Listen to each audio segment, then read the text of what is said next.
Welcome to our explainer. If you're a parent, this is for you. We all want what's best for our kids, right? But what if some of our most common, well-intentioned habits are accidentally holding them back?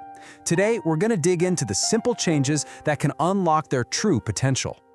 Okay, first up, there's a habit that seems so positive, so harmless, we do it every single day. But the research is showing it can quietly chip away at a child's confidence. Next, we're going to reframe those difficult moments. You know, when it looks like they're misbehaving, they're not. They're communicating. We'll get into what they're really trying to tell us. And finally, we have to talk about the phone, that little screen that's always with us. We're going to look at the powerful and often unintended lessons it's teaching our kids every single day. So let's start with those two little words that we all use constantly. Good job. It feels so natural, so encouraging, right? But what if this automatic praise is actually doing more harm than good? Well, here's the thing. It's what some researchers call the paradox of praise. We think we're building confidence and motivating our kids, but the reality, it can actually create a dependence on our approval, reduce their own natural interest in things, and even lower their achievement. It's pretty much the exact opposite of what we're trying to do. Author Alfie Kohn argues that this kind of praise can really undermine the traits we want to build. It can feel like, well, sugar-coated control. It can create praise junkies who start measuring their self-worth by what we think. It basically tells them how to feel about their accomplishments, which can steal their own pleasure. And pretty soon, the goal isn't about enjoying the activity anymore, it's just about getting the praise. So what's the alternative? It's actually pretty simple. Instead of judging, just describe what you see. So instead of saying, good painting, you could try, wow, you used a lot of purple today. This little shift changes everything.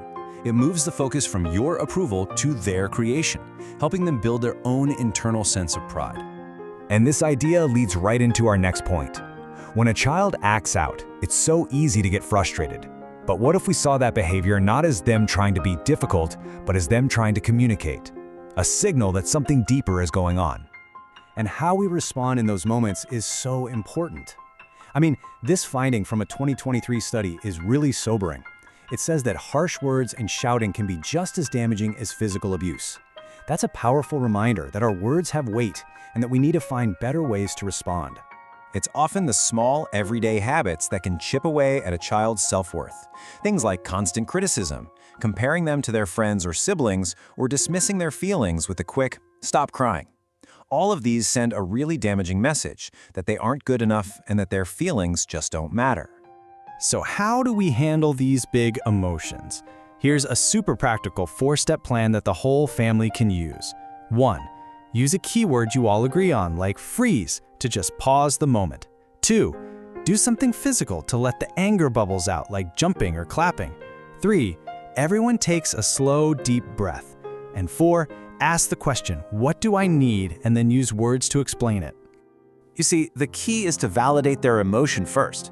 Just saying, "I see you're upset," doesn't mean you approve of whatever behavior happened. It just tells them that you see them and you understand them. And that feeling of connection, that's the real first step to helping everyone calm down.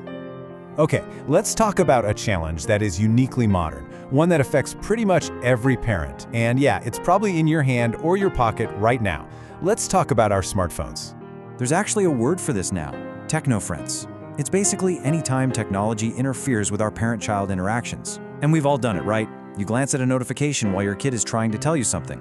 It seems like a small thing, but it has a much bigger impact than we think.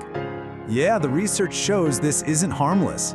Technoference means less eye contact and slower responses to our kids' needs. It can even lead to delays in their language development. Over time, it can weaken that secure attachment we work so hard to build, and in the short term, it even increases the risk of injuries just from a lack of supervision. A really powerful way to combat this is by creating device-free routines. And here's something fascinating. Research shows that a consistent bedtime is actually more important for a child's emotional stability than the total number of hours they sleep. It's that predictability, that routine, that creates a deep sense of safety for them. Okay, so we've talked a lot about what to avoid. So now, let's flip it. Let's focus on what to build instead.